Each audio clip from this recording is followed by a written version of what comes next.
Lucie, bienvenue dans le podcast Camille parle sexe. Merci Camille, merci à toi. Ravie d'être là.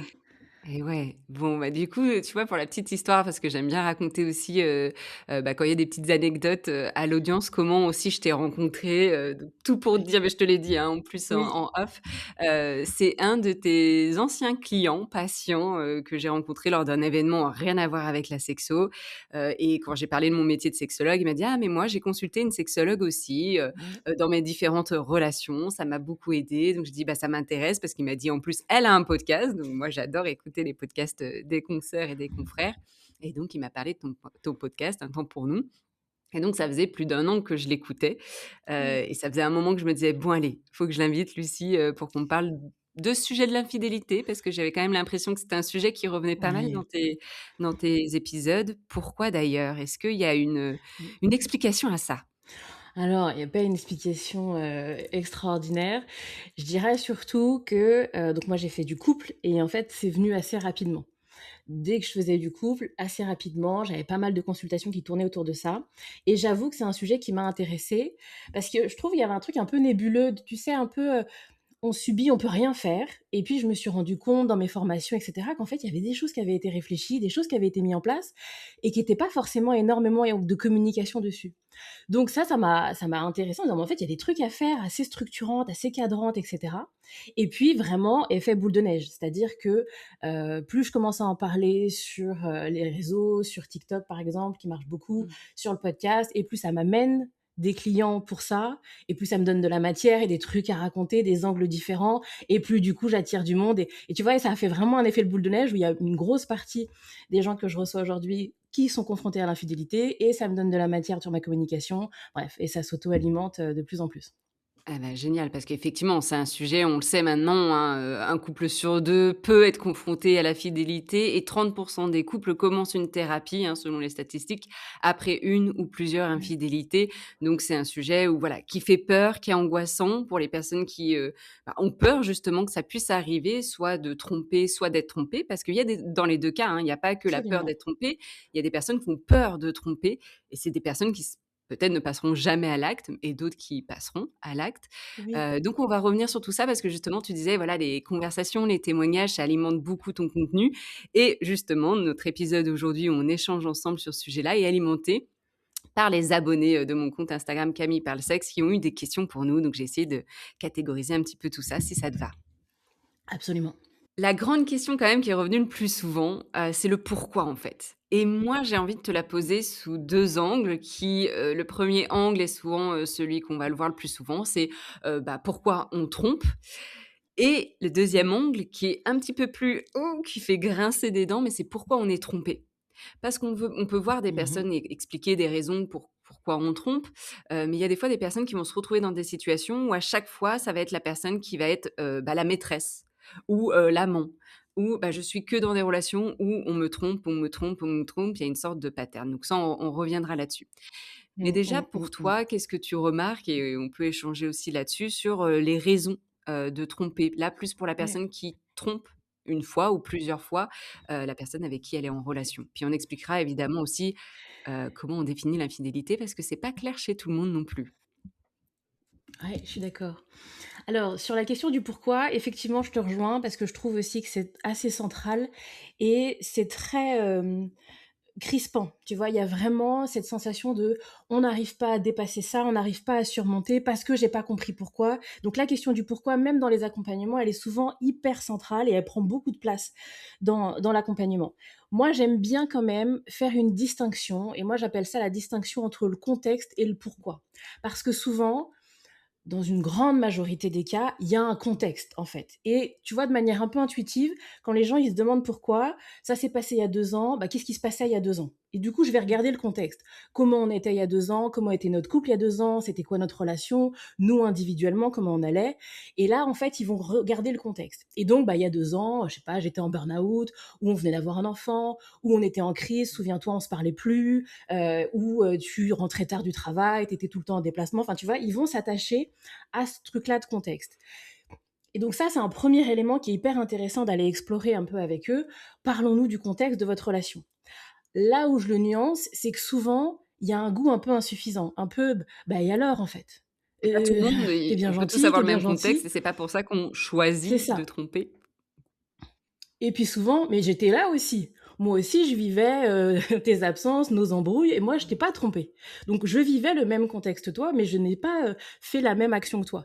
Donc souvent, il est un peu limitant et c'est là où c'est intéressant d'aller approfondir. Qu'est-ce qui fait que dans ce contexte-là, j'y suis allée? Et là, c'est souvent aussi peut-être plus des raisons personnelles et moins le couple. Parce que souvent, quand tu attaques l'angle avec le contexte, c'est limitant parce que c'est presque un peu culpabilisant pour la Mmh. personne trompée. Bon, bah parce que j'étais pas assez disponible, j'ai trop dit non à de la sexualité, et donc c'est de ma faute, je n'ai pas fait ou j'ai trop fait, et donc je me suis retrouvée à être trompée. Donc Ah double oui. peine, je suis trompée, et en plus c'est parce que j'ai pas fait ce qu'il fallait que je suis trompée. Et parfois, les personnes infidèles vont le renvoyer. Mais oui, mais tu me parlais plus, tu m'as délaissé, et donc c'est de ta Oui. faute. Tu vois. Et donc c'est là où j'amène quand même, je fais attention, il n'y a pas de glissement de responsabilité, il y avait un contexte, et dans ce contexte, j'ai pris une décision individuelle Mmh. d'être infidèle. Le tu m'as délaissé donc je t'ai trompé, t'avais qu'à pas me délaisser, tu vois, il est parfois un peu réducteur à mon sens, et c'est intéressant de remettre la responsabilité de tout le monde à sa place, Ça tu c'est vois. c'est bien, tu fais bien de le nommer parce qu'effectivement, on peut souvent entendre les tu n'étais pas là ou tu ne m'as pas assez regardé ou j'ai pas été assez désiré, donc je suis allée chercher ce que je n'ai pas Oui, trouvé, je suis allée le chercher ailleurs, ce qui peut être une des explications, mais comme tu dis, de quand même aussi quand tu parles de responsabilité, c'est comment tu fais en sorte, par exemple, justement pour une personne qui peut dire: «Mais moi j'ai souffert en fait, j'ai essayé», peut-être même il y a des personnes qui vont dire: «J'ai essayé de t'en parler, j'ai essayé de créer des moments à 2 où j'ai essayé de faire en sorte que, on repimente les choses ensemble et puis tu étais pas réceptif ou réceptive ou tu étais pas câlin, tu étais pas tendre et donc du coup quelqu'un qui m'a apporté plus de tendresse, plus de séduction, plus de regard, bah, je suis tombée là-dedans un petit peu. Comment oui. tu fais en sorte de justement remettre la responsabilité à sa juste place et à quoi ça ressemble, tu vois? Alors, c'est là où généralement, tu vois, on se renvoie à leur contrat de couple, à leur engagement de fidélité. Et souvent, il est pas sous condition. C'est pas si tu me délaisses pas, si on fait tant de fois l'amour, alors je te serai fidèle. On s'est engagé à de la fidélité. Et en fait, généralement, c'est une fidélité quel que soit notre contexte. Donc, c'est pour ça qu'il est à nuancer. Le contexte, il est là, mais euh, quand on s'est engagé, quand bien même il y aurait un contexte d'une relation dégradée, on était censé rester fidèle. Après, effectivement, moi j'aime bien travailler sur l'idée d'une co-responsabilité du contexte. On est tous les deux co-responsables de l'état de notre relation et de comment chacun s'y sent bien. Et ça, on a tous les deux notre rôle et là, on est co-responsables. Et si c'était, donc je reprends, il y a 2 ans, et il y a 2 ans, c'était une relation dégradée, c'est tous les deux qu'on n'a pas su faire que notre relation soit meilleure. Avec, je suis d'accord avec toi, parfois une nuance, parce que parfois, tu en as un des deux qui a alerté, qui a dit mais help, help, moi je suis pas bien, là ça va pas, je sens que je m'éloigne de toi. Enfin, il y a des couples où il y a eu beaucoup de communication et des gens qui disent en face, j'ai pas voulu voir, j'ai fermé les yeux, j'étais dans le déni.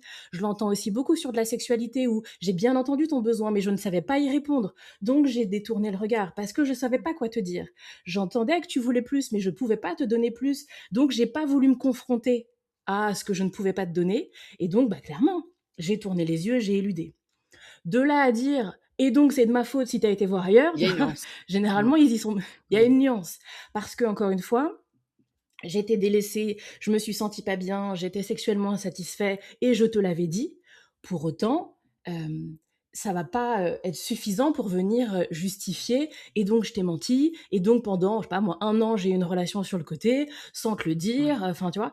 Et ça, bah du coup c'est quand même pas euh, suffisant pour C'est pas l'expliquer, suffisant, ouais tu et vois. pour les personnes justement qui se retrouvent d là-dedans, exactement dans ce contexte un peu, bah, je suis au pied du mur en Oui, fait, j'essaye d'en parler, j'essa parce qu'on entend comme tu dis, en fait, c'est une souffrance des 2 côtés et puis il y en a un ou une qui essaye, bah, d'amener le sujet puis qui des fois se rendent compte, voilà, j'ai l'exemple, de femmes, hein, qui essayent de parler, à leur partenaire là masculin et qui se rendent compte que, bah, en fait, finalement elles font face à un mur, elles essayent d'exprimer leurs désirs mais c'est pas entendu ou alors la sexualité est pas totalement comme elles aimeraient. Elles se sentent isolées, elles se sentent oui, seules, et ça peut être pareil, hein, de l'autre côté, mais du coup, bah, peuvent se dire: «Bah, en fait, il y a eu quelqu'un qui est venu à un moment donné et waouh, je me suis sentie vivante ou vivant. bien sûr. Ça y est, j'ai retrouvé le côté Oui, vibrant» et évidemment que c'était tellement attirant, tellement pas rationnel, mais vraiment ça m'a fait vivre des émotions tellement intenses que j'ai pas pu dire non. Et il y a aussi des fois une sorte de Oui, culpabilité aussi, hein, liée à ça. absolument. Et pour moi, c'est intéressant, tu vois, d'aller au bout. Si vraiment je me sens en train de me détacher de l'autre parce que pas satisfait, pas bien, pas comme je veux dans cette relation-là, alors allons au bout, en fait. Heu et qu'est-ce qui se passe si, en fait, je suis tentée d'aller voir ailleurs? Et qu'est-ce qui se passe si enfin et est-ce qu'on ne devrait pas réfléchir à l'ouverture de notre couple? Enfin, tu vois, d'aller Mmh. au bout pour que l'autre mesure les conséquences. Ce que je suis en train de te dire, c'est que je vais pas bien du tout et je risque de glisser, tu vois? Idéalement avant, parce que sinon ça arrive après coup. «Ah bah, j'ai glissé, mais je t'avais dit que j'allais pas bien». «Mais oui, mais tu m'avais pas dit que tu Tu allais raison, glisser. C'est pas ça que c'est tu m'as vraiment le dit. point essentiel. Tu m'as pas dit que je vais aller voir ailleurs». Parce que si tu m'aurais dit: «Je songe à aller voir ailleurs, je regarde différemment ma collègue ou mon collègue de travail», peut-être que j'aurais dit OK pour une consultation, j'aurais pris la mesure d'eux, enfin, d'aller au bout des conséquences de ce que je suis en train de te dire, de mon insatisfaction, que je me sens pas désirée, que je me sens délaissée et que tu prennes bien la mesure de ce que je suis en train de te C'est raconter, super important ce que tu tu dis. En vois? fait, c'est vraiment d'aller au bout du dévoilement de soi, de ce qui se passe, mais qui est pas évident parce que justement, il est empreint de culpabilité, de honte, d'aller dire: «Bah, en fait, je suis en train de voir mon collègue, ou ma collègue, vraiment d'une autre manière et je suis attirée». Bah, c'est très dur, c'est souvent quelque chose qu'on garde pour soi parce qu'on n'a pas envie d'inquiéter l'autre, parce qu'on n'est même pas sûr, parce qu'il y a Oui, plein de choses liées à ça. Mais ce que tu dis, c'est justement que des les couples puissent se dire ces choses-là qui sont inconfortables pour prendre la mesure. Parce que comme tu dis, des fois, il y en a qui vont dire: «Oui, mais je l'avais dit que j'étais pas heureux ou pas satisfaite». Mais l'autre en face me dit: «Mais jamais j'aurais imaginé jusqu'à la tromperie. Par contre, peut-être que c'est tu m'aurais ça, dit que bien là, sûr. j'ai peur vraiment d'aller faire une bêtise», hein, c'est souvent ce que les gens vont dire, ou de te tromper. Bah, Ouais, là, OK, choc électrique, déclic, et des fois, bah, effectivement, d'aller c'est consulter, ça. de se faire accompagner ou en tout cas, de se poser et aborder ça. Mais souvent, tu as raison, la personne en face, n'avait pas pris, l'ampleur de la chose. Mais comme tu dis, c'est une co-responsabilité parce que pareil, dans l'expression, dans le dévoilement de soi, ça a peut-être pas été jusqu'au bout non plus. Oui.